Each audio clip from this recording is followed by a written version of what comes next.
everyone. Welcome. Glad you're here today. Live stream audience, we have a tree here and we have cards that people here in the audience have been invited to fill out with something they're grateful for. If you are here with us today and you would like to do that, you can put it in the chat and one of us will make sure that your gratitude is put on our tree for today. But right now, why don't we all sing together, and if you're able, stand and we'll sing our way into the day. Well, good morning, everybody. Let's sing into this day together. Letting in new information into this body of beautiful people here today. I'm letting in new information into this body. I'm changing the old pathways in my mind. I know there's no going back, 'cause I'm running on a different track. I'm letting my soul be renewed today. Let's sing that again. I'm letting in new information into this body. I'm changing the old pathways in my mind. I know there's no going back, 'cause I'm running on a different track. I'm letting my soul be renewed today. Let the love and abundance in. Letting the love and abundance come my way. I'm making room in my life for all I dream. I know I am what I believe, so I'm holding up a vision of me in perfect flow with the infinite every day.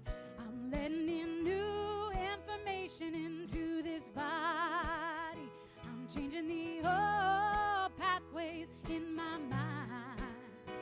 I know there's no going back, 'cause I'm running on a different track. I'm letting my soul be renewed today. Love and abundance. I'm letting the love and abundance come my way. I'm making room in my life for all I dream. I know I am what I believe. I'm holding up a vision of me in perfect flow with the infinite every day. Let's sing that again. Love and abundance. The love and abundance come my way. I'm making room in my life for all I dream. I know I am what I believe, so I'm holding up a vision of me in perfect flow with the infinite every day. In perfect flow with the infinite every day. In perfect flow with the infinite every day.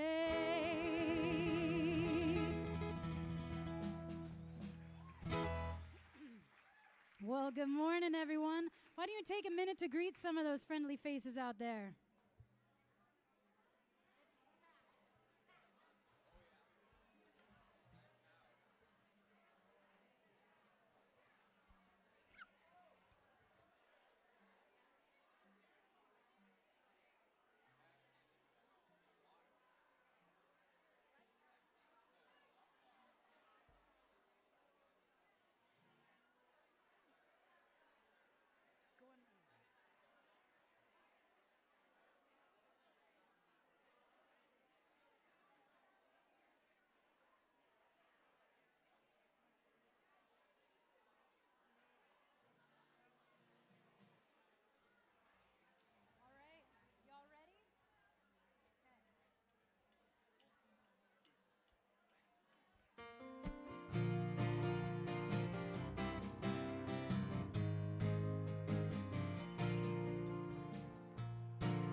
packed house today. I'm not surprised. Nice to see you all. We are going to invite any of the kids who are here today who want to join. We've got 2 teachers up here on stage. We're going to sing you out to your classroom. We have this wonderful outdoor opportunity during service. Any kids who are here can join these teachers, and if they're not comfortable coming up to stage, you can catch them on the way back. But they go outside and they get to enjoy nature and be in community with with all the beautiful beings out there. All right, well, we're going to sing Hooray for the World. We're glad to be on it. Hooray for the world, I'm glad to be on it. Hooray for the world, I'm glad to be on it. Hooray for the world, it's a special place. Got Mother Nature and the human race. The world's got trees and bumblebees, rivers and lakes and the open seas, mountains and valleys and animals too, and a sun that shines on me and you. Hooray for the world, I'm glad to be on it. Hooray for the world, I'm glad to be on it. Hooray for the world, it's a special place. Got Mother Nature and the human race. We got Mother Nature and the human race. Oh, welcome everyone. We have a special announcement right now. And if you have joined in the last year, you may never have heard about this, but once a year for 4 weeks, we do a program called the Giving Intention Program. And what it is it's sort of like your local radio station that's a nonprofit asking for money. Just straight up, that's what we're doing here. But I'll tell you more about it. Every week, though, I've invited someone who is just part of the community to come and share their thoughts about why they give to the center. So I have invited Kyle Hobbs, our bassist, to come up and share a little bit. Now let's see.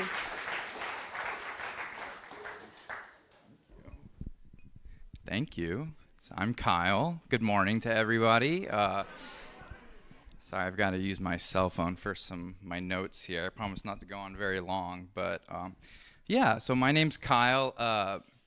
I'm a relatively new member. Me and my family, my wife, and my 2-year-old toddler. My wife Cordelia, and Lucas is that crazy little toddler. Sometimes you might see running around with the brown hair.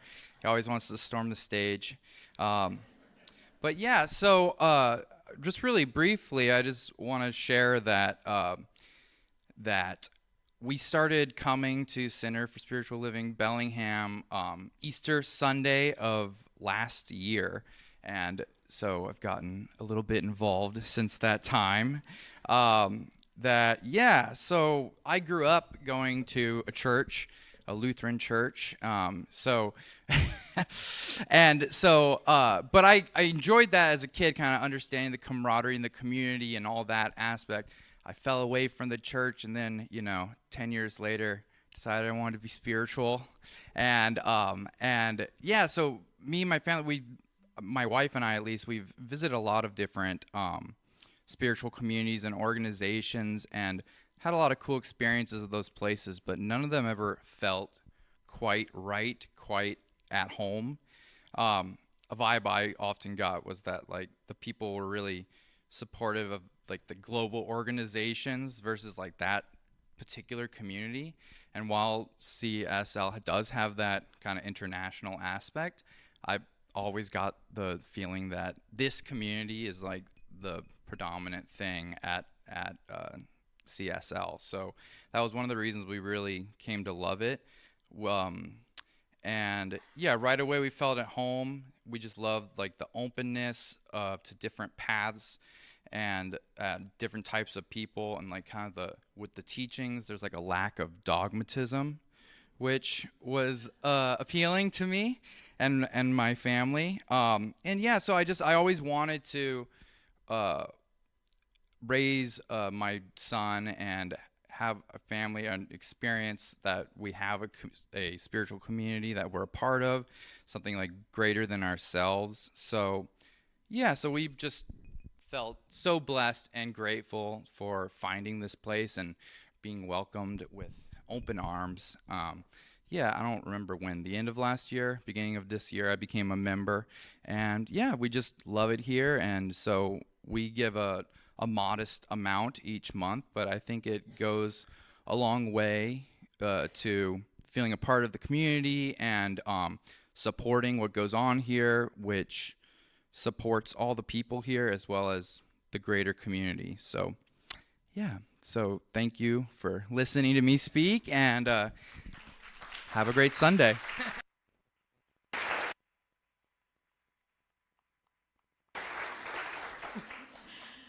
I don't know if you know, but Kyle's a teacher in his life beyond Sunday. And so I was hoping that public speaking wouldn't freak him out. It's a hard thing. So every year at this time, we ask people to think about if they can support the center financially in some way. And like Kyle said, it's all the modest little amounts or bigger amounts that make the whole thing go. We don't receive support from anywhere else. We're not like a Catholic church that might get some money from the Vatican. There isn't a Vatican, that's why we like it here. So what we do is we produce a newsletter once a year during this time that tells all of you that might be interested what we've done with your money for the past year, because I feel very responsible for that. And so that newsletter is in the back. And then there's a form that we invite you to fill out in the next 4 weeks. And what this does is the budget committee has set a goal of raising $201,000 from our pledges. Now that's a huge number, except that that's what we've been doing. So hopefully everybody can just keep doing what they're doing and maybe a little more. And maybe some of you who have been thinking about giving but haven't really wanted to put it down on a piece of paper and be committed to it, maybe you'll consider how deeply valuable having a place like this is during difficult times as well as lovely times. And so you're invited to fill one of these out. They are available, I believe, in the classroom and also in the back here. And we'd love to hear from you by the 1st of December. The reason for that is we, like you, have created a budget for the year, and we will adjust that budget accordingly as much as we can, depending on how much we receive. If we receive more, yay! If we receive less, then we'll have to make some cuts. And so we're hoping not to do that. We gave our dear Clara a raise this year, well deserved. And so we hope to be able to keep all that going on. And thank you all of you, whether you're here for the first time or not. It's beautiful to see you. So right now, I'm going to invite our practitioner of the day, Wanda Maddox, to come and give us a prayer.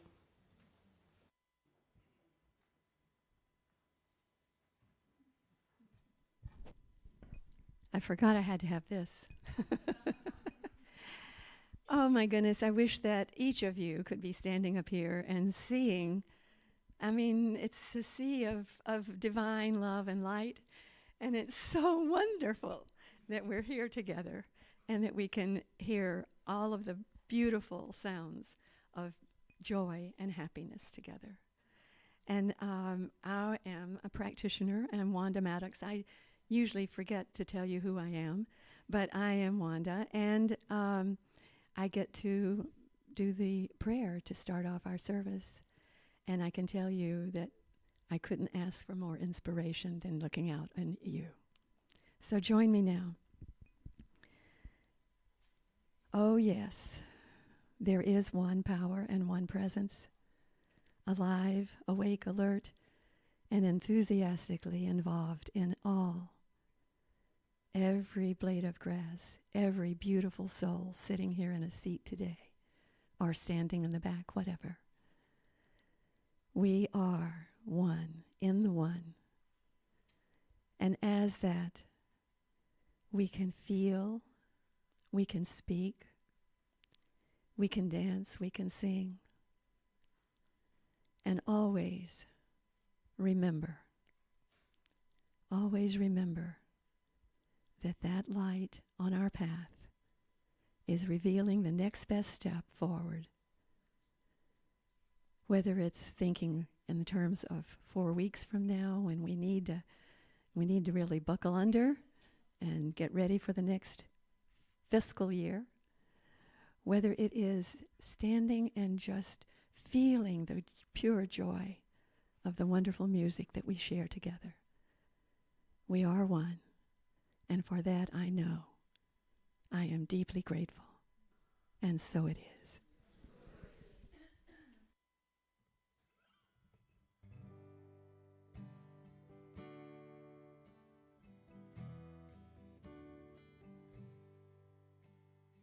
Loving Spirit dwells in me.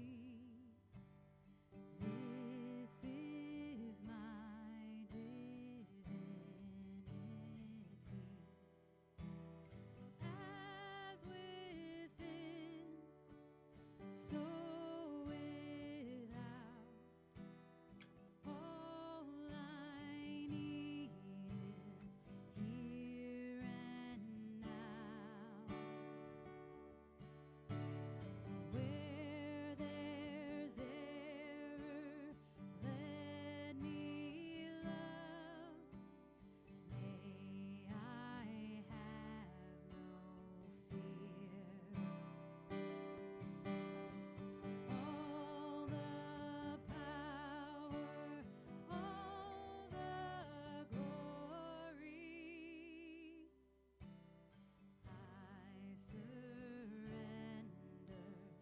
let it be. Loving Spirit dwells in me, now and evermore.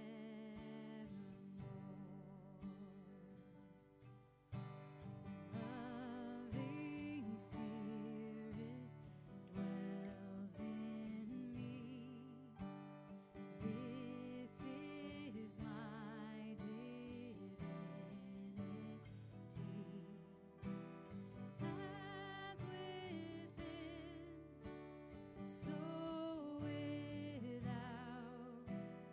All I need is here and now.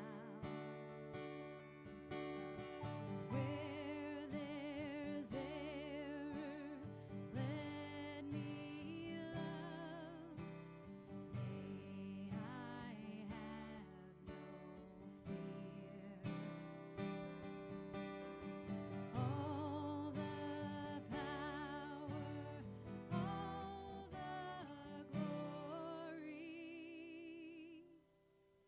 I surrender,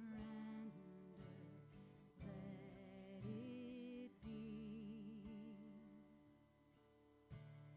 Loving Spirit dwells in me, now and evermore.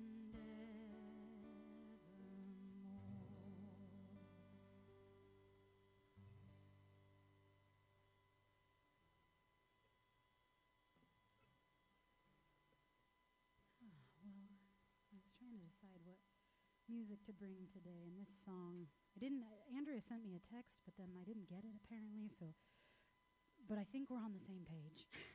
We always are on the same page. It's been quite a week, and yeah, this song wanted to come forward, and if you feel inclined to stand up and move your bodies during this song, I know, it feels good for me to move my body to this one. This song came through, I don't know, maybe 6 or so months ago, and it just feels really alive right now. So we're going to sing, I am open, may I be a vessel.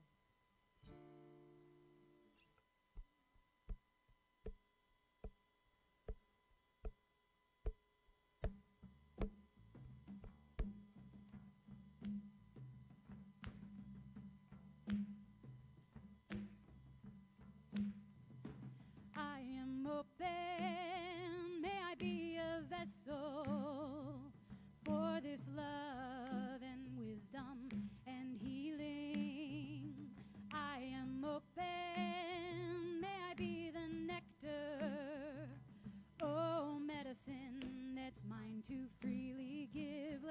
again. I am open, may I be a vessel for this love and wisdom and healing. I am open, may I be the nectar, oh, medicine that's mine to freely give. May my movement offer peace, may my breath invoke the love, may my hands and heart stay open to the wonder and the awe. May my movement offer peace, may my breath invoke the love, may my hands and heart stay open to the wonder and the awe.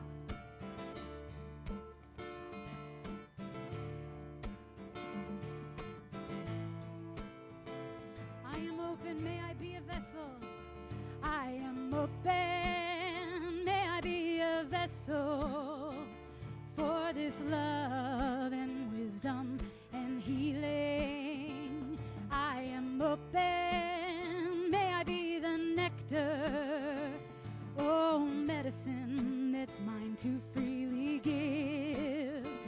May my movement offer peace, may my breath invoke the love, may my hands and heart stay open to wonder and the awe. May my movement offer peace, may my breath invoke the love, may my hands and heart stay open to the wonder and the awe. I am open, sing it out, may I be a vessel for this love and wisdom and healing. I am open, may I be the nectar, oh, medicine that's mine to freely give. May my movement offer peace, may my breath invoke the love, may my hands and heart stay open to the wonder and the awe. May my movement offer peace, may my breath invoke the love, may my hands and heart stay open to the wonder and the awe. I am open, may I be a vessel for this love and wisdom and healing. I am open, may I be the nectar, oh, medicine that's mine to freely. Sing, oh, medicine that's mine to freely give. Oh, medicine that's mine to freely give.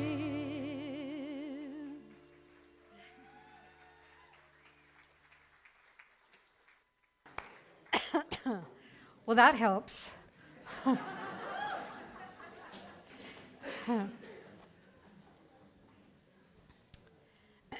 So the topic for the month is wholehearted living in a brokenhearted world, which seems rather appropriate right now. And my topic today is getting unhooked. I make these topics up months ahead, but it's so good. One of the people that I've admired deeply, have many of you read Pema Chodron? Raise your hand. Okay, oh, well then. There's a concept in Tibetan Buddhism that I find extremely helpful, and it dovetails with the science of mind philosophy a lot, and it's called Shenpa, S-H-E-N-P-A, Shenpa. And what Shenpa is that urge that triggers our habitual tendency to shut down, and we get hooked in that moment of shutdown, and we can kind of feel it as a moment of tightening. And the hook is that we want relief from that very uncomfortable feeling.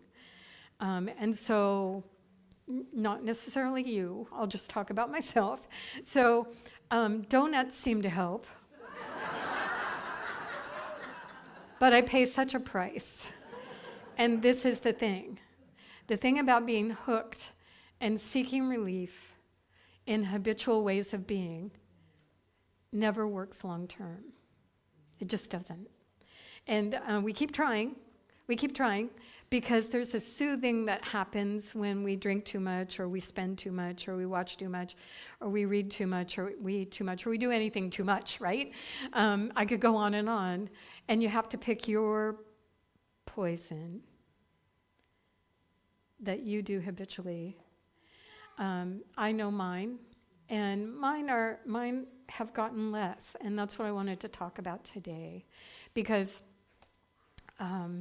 what I really wanted to talk about today was how to work with despair, hopelessness, anger, and exhaustion, because these are universal experiences that we all have, and knowing how to get unhooked from what those feelings drive us to is an important spiritual understanding, and there are practices that deeply work all the time as long as we work with them to help us in these ways. So, there's my paper. Actually, this paper was like all my notes about despair, hopelessness, anger, and exhaustion. And so my notes now look like that, because I should teach a class on this, but for now I'll tell you a story. Would you like to hear it? Yes. Okay.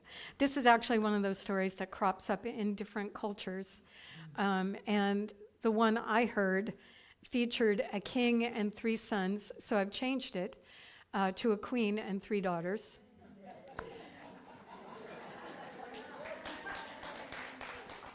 So that it's relevant to me. So that is one of the spiritual practices, is actually realizing that certain practices need to be relevant to you and to me. Like not every person here should be doing yoga.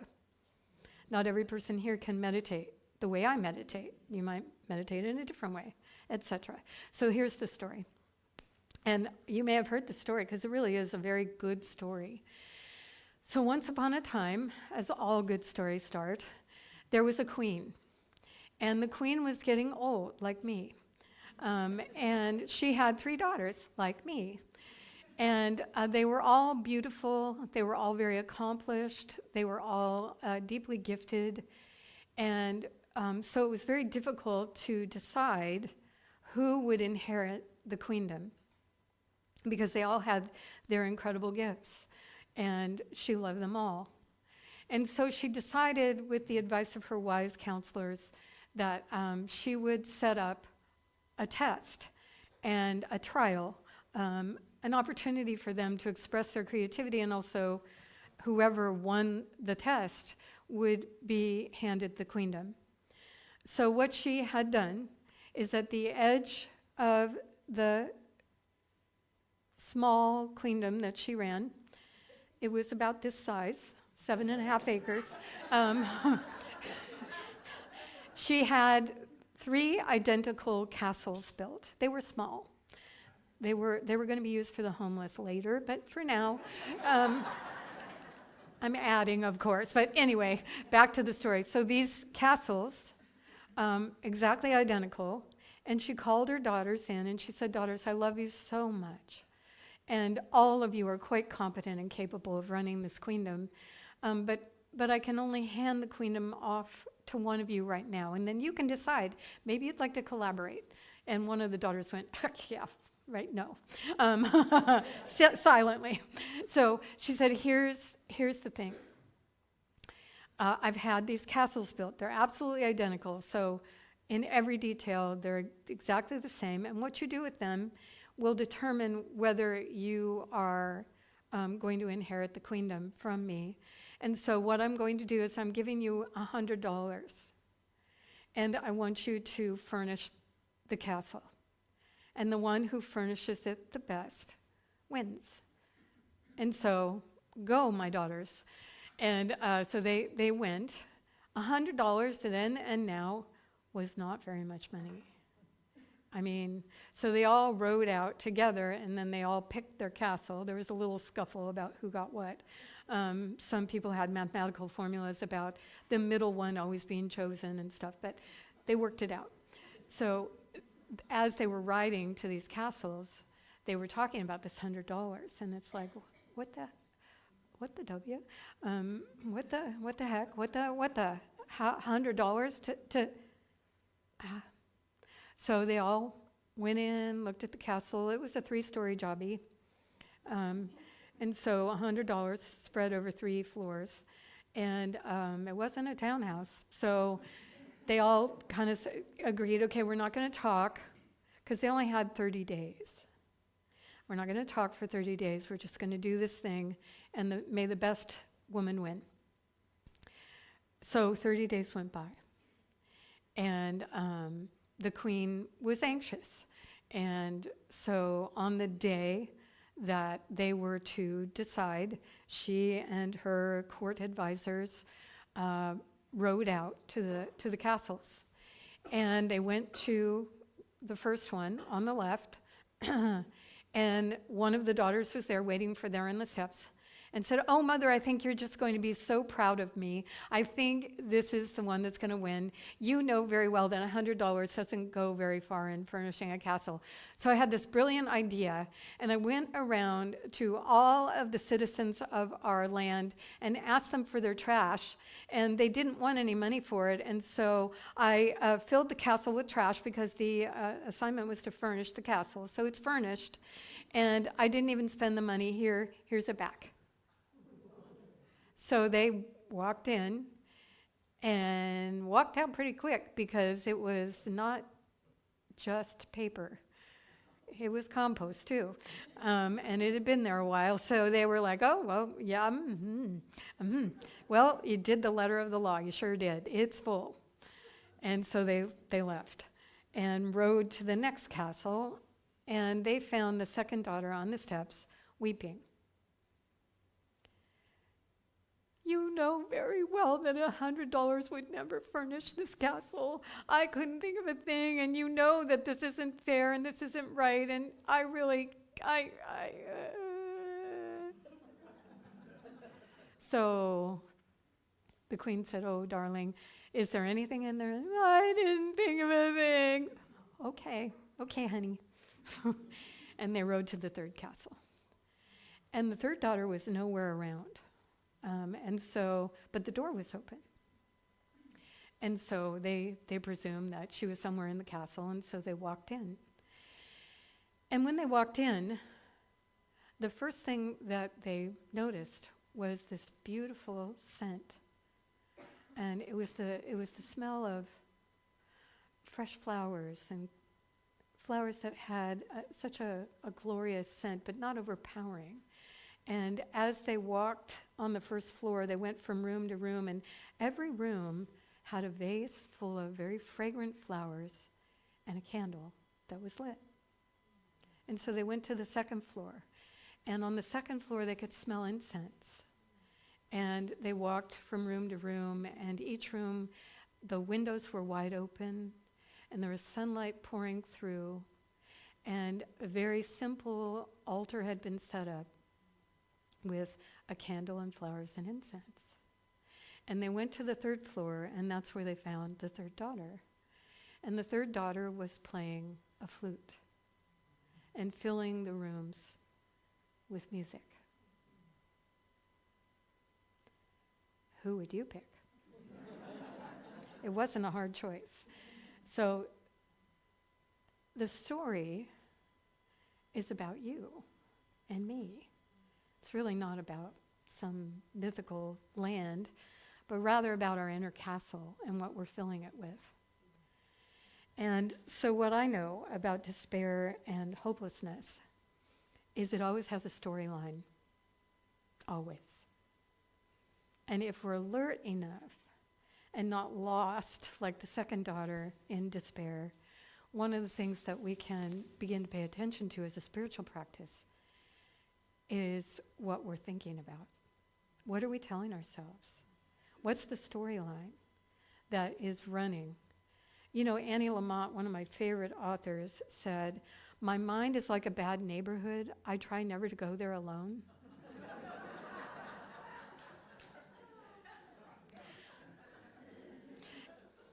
Trash. First castle. And so one of the spiritual practices that's very common in many different traditions is the encouragement to sit and watch our thoughts as a witness. Just watch them and don't get hooked by them. That's the tricky part.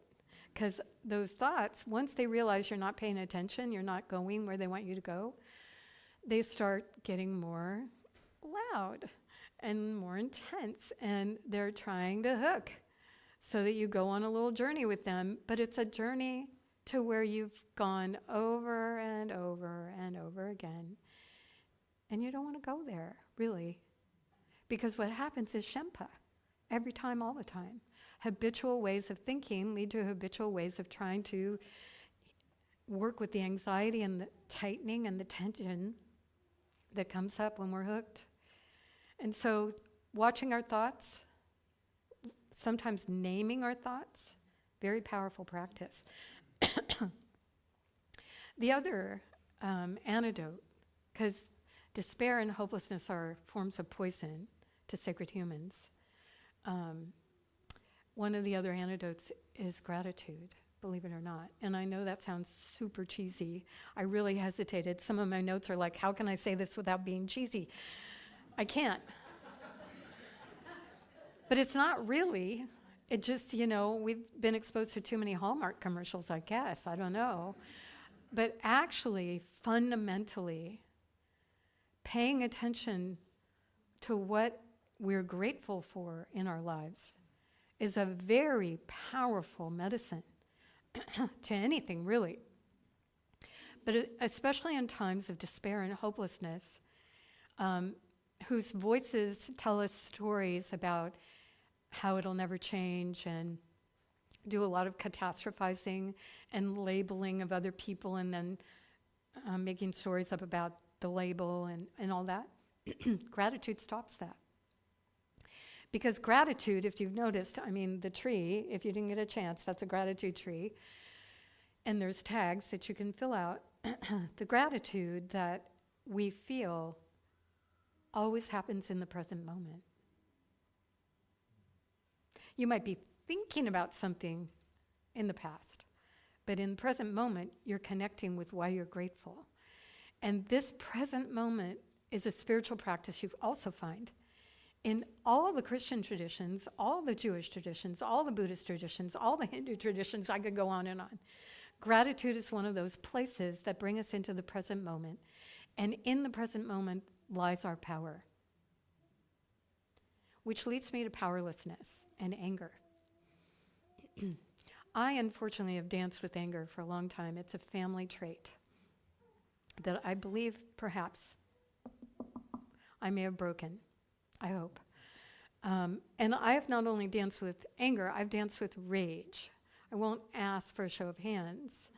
But if you, like me, have felt rage from time to time, you know it for the poison it is. It's incredibly destructive, not just to whoever it's aimed at or whatever it's aimed at, but really, when it comes down to it, it's poisonous to me when I rage. It's very destructive. And so because it's a family trait and because rage, unfortunately, has come up more than once in my life, I've had to, as a spiritual person, ask myself, first of all, what is this about? And the answer for me, I don't know if this is true for everybody, but I'll tell you that I've really looked deeply into why rage. And it always comes down to, even anger comes down to a sense of powerlessness. I don't know if that's true for you, but it is for me, in some regard, in some way. And in that sense of being powerless to change or powerless to be or powerless to get someone to do what I want or whatever, the only resort that I had for a long time was anger and rage, which is a profound form of Shempa. It's getting hooked internally and then just blasting it out. So when I looked at that, because I've worked with this one a lot, one of the teachings that I'm involved in talks about right speech. And right speech has some components. And one of the components is, I will not spread news of which I am not certain. And I will not speak words that would cause the community, the family, or myself to break. And I got that teaching 30 years ago, and pretty swiftly realized that pretty much all the time, I'm not certain about anything that I'm thinking and hearing, actually. It's helped me a lot with social media. Because you do realize that social media is part of our problem. That, any of the platforms that pay attention to what you're paying attention to are going to slowly narrow what you're paying attention to just that. So that now you're only being fed what you paid attention to. I have a lot of ads about old women. It's so discouraging. I wasn't even aware I was paying attention to that. And though I make light of it, it's actually a poison. And so being aware enough to understand that it's possible that we're drip, drip, drip being poisoned by a narrowed attention field can help us work with opening that field. And as soon as we work with opening the field, my friends, we're not powerless anymore. And anger doesn't have a place anymore. It's amazing. But it took me years to figure that out. So I'm hoping this will help someone not take so long, because it's really powerful. The other thing about anger and rage that I've learned as a spiritual practice is to ground. Literally imagine that my feet are rooted in the earth, and that what I'm rooted in is the ground of my values. Because when I do that, I regain my power. Because my values are what move me in life a lot. So I have a value of compassion. Compassion is not easy. Have you noticed that? A lot of people think it's really wimpy. It is the hardest practice. To be compassionate with a bully, or with someone who's being mean to someone, or with someone who's picking on your child, or, name your favorite awful. Being compassionate in situations like that requires power. It requires knowing the value strongly enough so that you're not hooked by the behavior of someone else, and can offer love and acceptance and compassion in situations that clearly need it. Which does not mean that we just sort of lay down and let things happen. I heard a story from my friend today, and he was talking about, he recently moved to McMinnville, Oregon, and lovely little town. And he was noticing that a homeless person was casing his house, and casing the neighborhood. And he said, now what most people in my neighborhood did is they called the police. Or they made sure to lock everything up really tight. What I did, because I'm motivated by compassion, is I went out and I talked to the person. And I realized two things. He was high on crank and he was starving. So I gave him food and I gave him money. Haven't seen him since. It's not an easy practice. And yet, for us to move in the world with power, we have to know our values and move from that place rather than rage, anger, and hopelessness. And the last thing I want to talk about in terms of difficult things that we experience through our life is exhaustion. And I'm not talking about physical exhaustion, although that can be part of what I'm talking about. I'm talking about exhausted by the world. Anybody? Exhausted by the world. All the challenges of the world, it's exhausting sometimes. And particularly for those of you, bless you, for being activists in one regard or another, and I don't know if you are. I am, in my own way. activists can speedily burn out and become exhausted if they're not careful. And what I mean by careful is two things. The first is my teacher, Thich Nhat Hanh, was he was one that brought engaged Buddhism into the world. And that meant not only did you sit on a cushion, but then you took the teachings and you went out to help the people that were being bombed, in his case. And you came to the United States to talk to the Congress and say, hey, I don't know if you're aware of it, but you're bombing people from the North and the South, and we're all suffering over there. Can you please stop? So bold work, big work, easily burnoutable work to keep working with. And so he saw all of his organizations starting to burn out from the work and instituted what he called a lazy day every single week. And they rotated, like not everybody had the same lazy day, but every single person was encouraged and actually kind of insisted to let go of everything and spend a day away from all of it, reading, arranging flowers, laying in a hammock, walking peacefully on the earth, slowing down, and taking good care of the self. And I've always found that to be incredibly beautiful for me personally, because, you know, the world, you could be up day and night, every day and night, and the world's problems would continue. So for me, I've taken lazy day to heart. But the other kind of exhaustion is emotional or intellectual or, you know, full body, mind, spirit exhaustion. And David White was suffering from that, the poet. And he had, and still has, a dear friend in Brother David Stendhal Rast, who is an Austrian monk. And Brother David speaks in German, and David White doesn't. And so they would read Rilke, the German poet, and Brother David would read it in German, and David White would read it in English, and then they would talk about it. So one day, David says he was at the end of his rope. He was so exhausted he could hardly move. Have you ever been there? I've been there.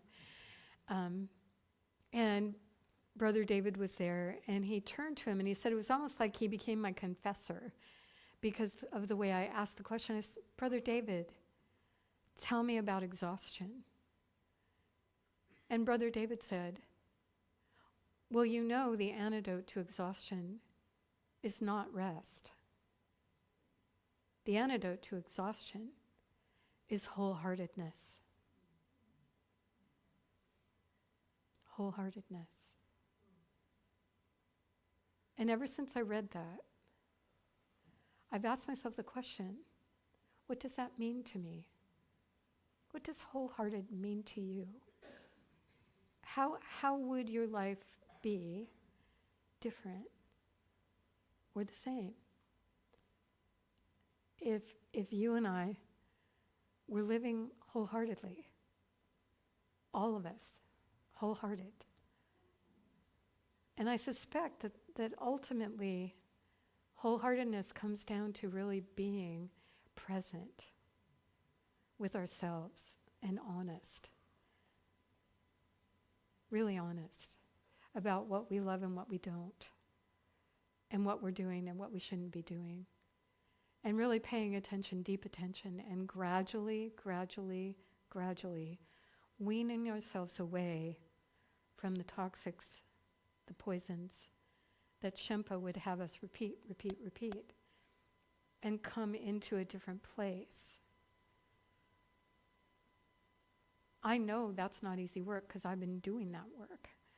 I mean, just to change the routine in my shower makes me uncomfortable.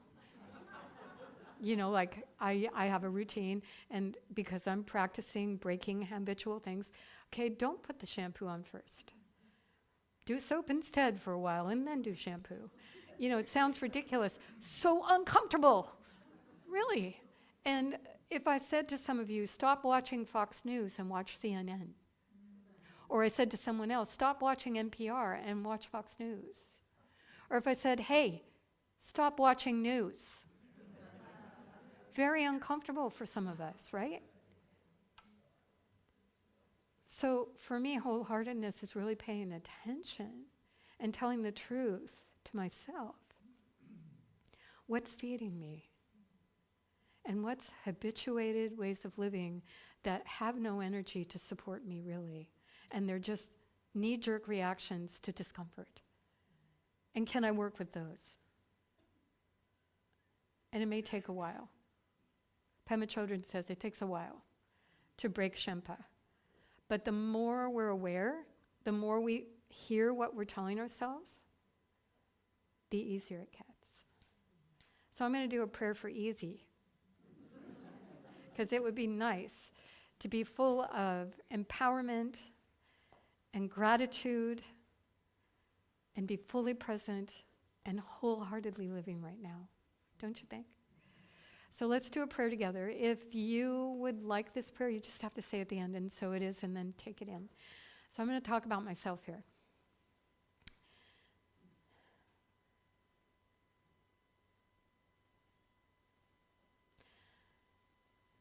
I am so grateful. I am so grateful for this life that I have created. I know that I have created this out of the immense presence that surrounds me, inhabits me, and supports me in everything I do. I have created a life of beauty, a life of peace, a life of joy, and I'm grateful for that. And here and now in this moment, the places in my life that still require my attention, the places where I feel powerless, where anger still rises, where a sense of despair can take hold, where I feel exhaustion. In these places, what I know now is that always and ever, the presence of love and wisdom have not gone anywhere. I have. And so I bring myself into the present moment, where those capacities within me are fully available all the time. And I lean in to love. I lean into wisdom. I lean into those places that nourish me and feed me. And as I lean in, I become aware of the places where I'm hooked. And I smile because I see them. And lovingly, powerfully, I work to become unhooked. And I am supported in this work by a power and a presence that has no limit and knows no limit in me. And I become freer, more wholehearted, more able to offer the light that I carry into the world, this dear world of ours. I'm able to be active in the causes that light me up, that I want to bring my whole self to. I become an engaged power for good in the world. And supported by an unlimited source, wise in the ways of taking care of myself, letting go of habitual ways of being, I am unstoppable. And for this, I am grateful. And so it is.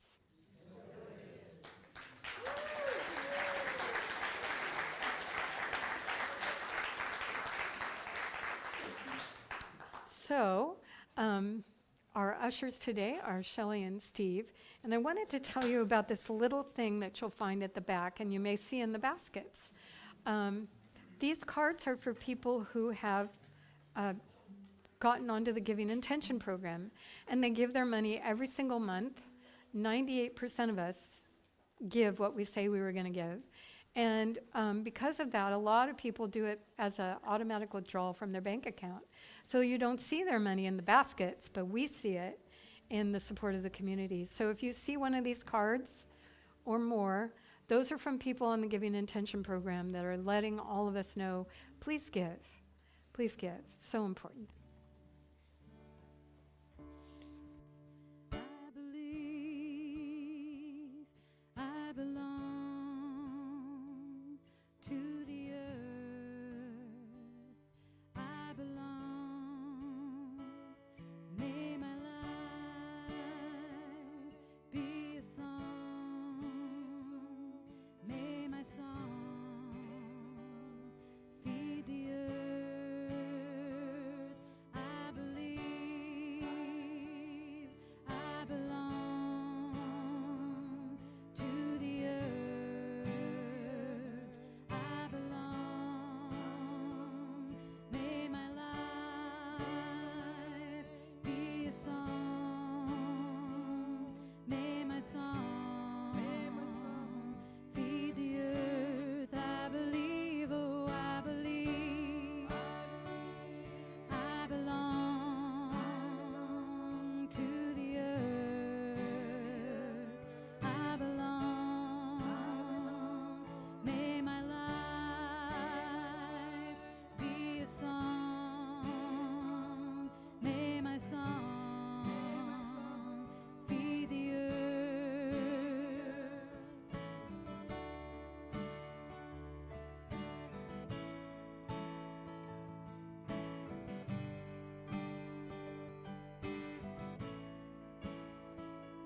I believe I belong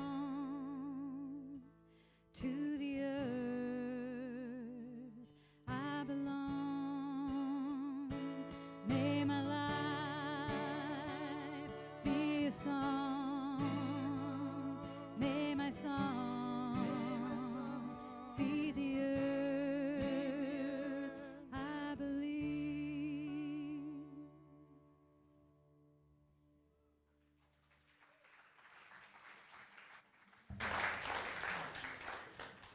So we have just a few announcements. It's so great. So you heard about that. So let's go on. And today we have the women's group here at noon in the sanctuary, and the men's group is in the classroom at noon.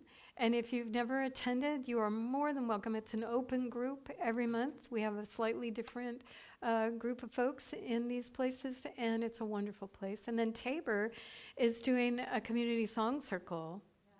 I just want to say one quick thing, because I won't be here on next Sunday, but I will be here for the song circle. So just know that I'll be here. Okay. And I hope that you will you'll come sing with us. It's been a really sweet group of about 20 or so people who come together within a circle, and we sing songs kind of like that last one we just sang, like ones that can be done in a round. We can start improvising. All voices, all ages are welcome, and I would love to see you there. So I have a poem, and then one more announcement, and then we'll stand and sing our way out. And this is a poem by Lynn Unger. There's so many poems I wanted to bring to you today, but we would be here all day. This is called The Way It Is. One morning, you might wake up to realize that the knot in your stomach has loosened itself and slipped away, and that the pit of unfilled longing in your heart had gradually, and without your really noticing, been filled in, patched like a pothole, not quite the same as it was, but good enough. And in that moment, it might occur to you that your life, though not the way you planned it, and maybe not even entirely the way you wanted it, nonetheless, persistently, abundantly, miraculously, is exactly what it is. So my last announcement is about an incredible person who is involved in so many things, including the men's group. And today is his birthday, Philip Flores.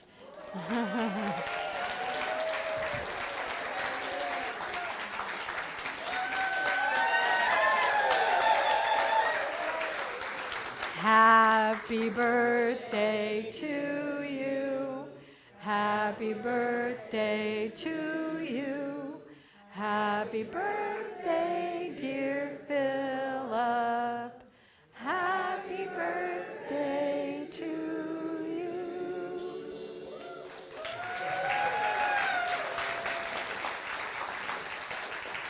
And his lovely wife made a birthday cake that's in the coffee hour. So enjoy very much. Right now, if you're able and you'd like to stand, we'll sing our way into our day. Ooh, I believe in the power of kindness. Ooh, I believe in the power of love. Ooh, I believe in the power of kindness. Ooh, I believe in the power of love. We don't know what's coming. We can help shape what's ahead. With kindness as our currency, the commonwealth is in our hands. So give a little, give a lot, don't stop. A helping hand makes the world go round. There's more than enough. Sing it out. Ooh, I believe in the power of kindness. Ooh, I believe in the power of love. Ooh, I believe in the power of kindness. Ooh, I believe in the power of love. We don't know what's coming, no. We don't know what's coming. We can help shape what's ahead. With kindness as our currency, the commonwealth is in our hands. So give a little, give a lot, don't stop. A helping hand makes the world go round. There's more than enough. Here we go. Ooh, I believe in the power of kindness. Ooh, I believe in the power of love. Ooh, I believe in the power of kindness. Ooh, I believe in the power of love. The power of love, sing it out. Ooh, I believe in the power of kindness. Ooh, I believe in the power of love. Ooh, I believe in the power of kindness. Ooh, I believe in the power of love. Ooh, I believe in the power of kindness. Ooh, I believe in the power of love.